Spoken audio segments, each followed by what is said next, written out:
जहिया से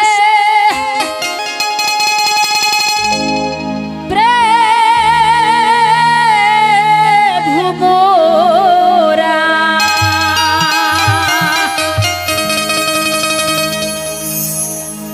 आबरोरिया लगवले गायल जियरा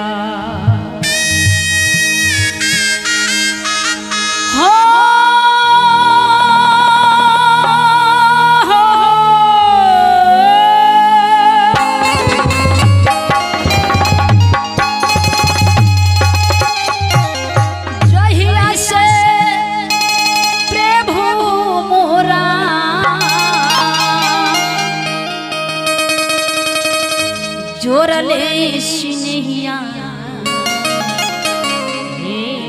गायल जियरा आ देखी देखी बिंदिया के निशान हे गायल जियरा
गुरु का महिमा अगम अपार है।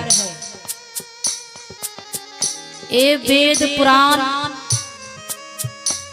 शास्त्र गवाह है, बिना गुरु का यह जिंदगी अधूरा है।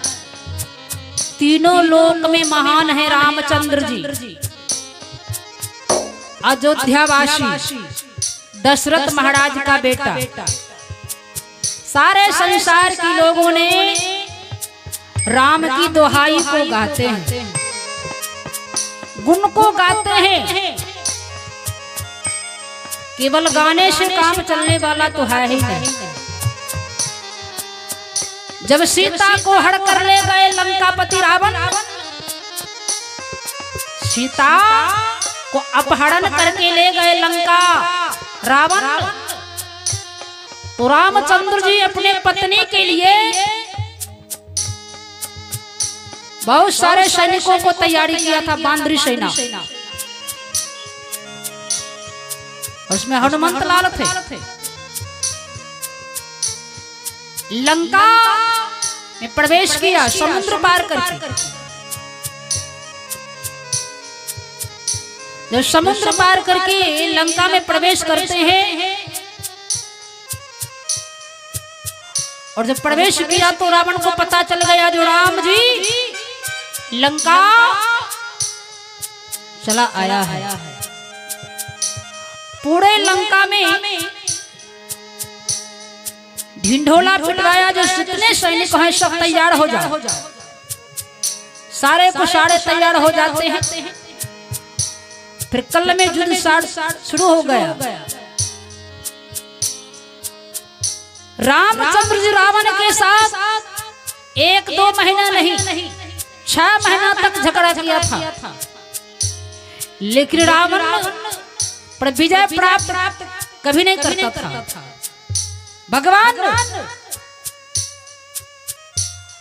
भगवान रामचंद्र जी हार जाते। सोच लिया रावण कोई साधारण व्यक्ति नहीं है, विद्वान है। आजकल तो थोड़ा थोड़ी किसी का कुछ होता है, धन हो चाहे सोना हो, महल जमीन जाल हो तो होता है, लेकिन विचार करेंगे रावण का पूरे लंका सोना का था, धन में कमी नहीं, सोना को लंका था। जेवर जेवरातों से उसका शरीर भरा हुआ था और विद्वान थे, ताकतवान, बलिष्ठ, ब्राह्मण कुल के थे रावण, विशेषरवा का बेटा, माँ के नाम केकसी।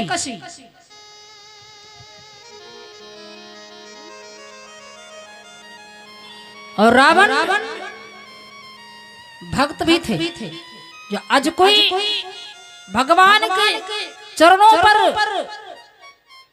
एक बूंद खून नहीं देते हैं, लेकिन रावण ऐसा भक्त था जो शंकर भगवान की चरणों में 9 मुंड काट कर प्रत्येक दिन चढ़ाते थे। ऐसा भक्त थे रावण। लेकिन कौन ऐसा भाई है जो अपने बहन को अपमान को बर्दाश्त कर सकता है? लोगों ने कहते हैं रावण अत्याचारी था, लेकिन रावण विचार करके देखिए, गलती तो राम जी किए थे पहले, आह सजनों, जब सोचा था राम जी जो अब हम रावण से नहीं जीतेंगे, रावण तो बलिष्ठ है, ताकतवान है, धनवान है, विद्वान है, हम तो रावण से जीतेंगे नहीं। तब मन में विचार किए जो मैं अपने प्रभु जी को याद कर लेता हूँ। एक बार कहा था जय गुरुदेव, जो ही कहा राम जी जय गुरुदेव कि रावण को बाण चलाया जय गुरुदेव को जयकार लगाकर बाण चलाया राम जी, तो कहाँ लगा रावण को? ये नागकुंड में। उसी समय प्राण को त्याग कर देता है रावण।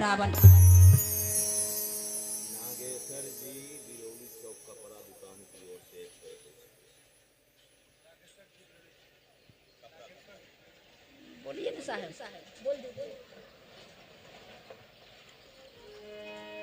आप हैं श्री जोड़ में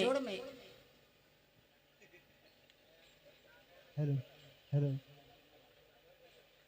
हल हल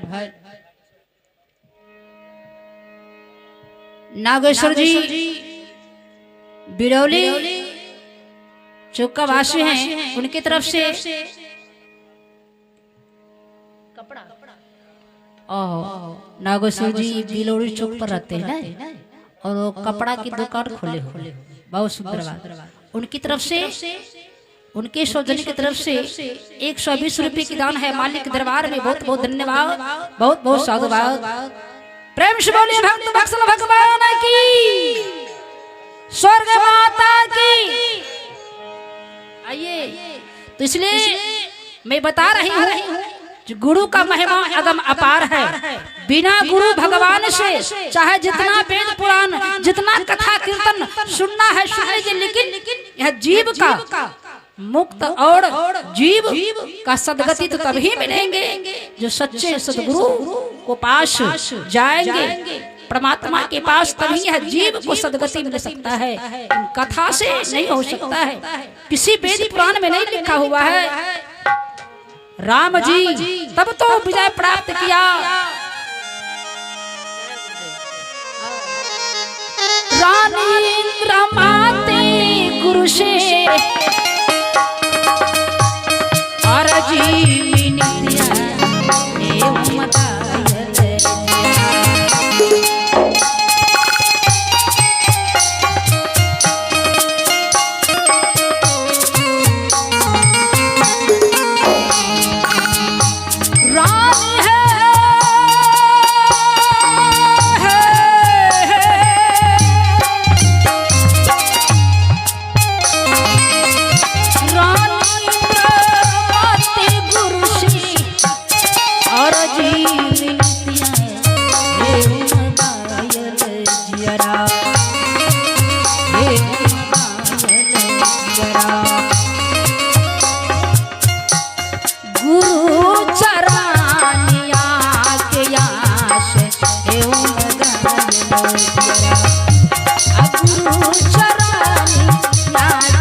बोलिए सदगुरुदेव की, श्रोता भगवान की, स्वर्ग माता की।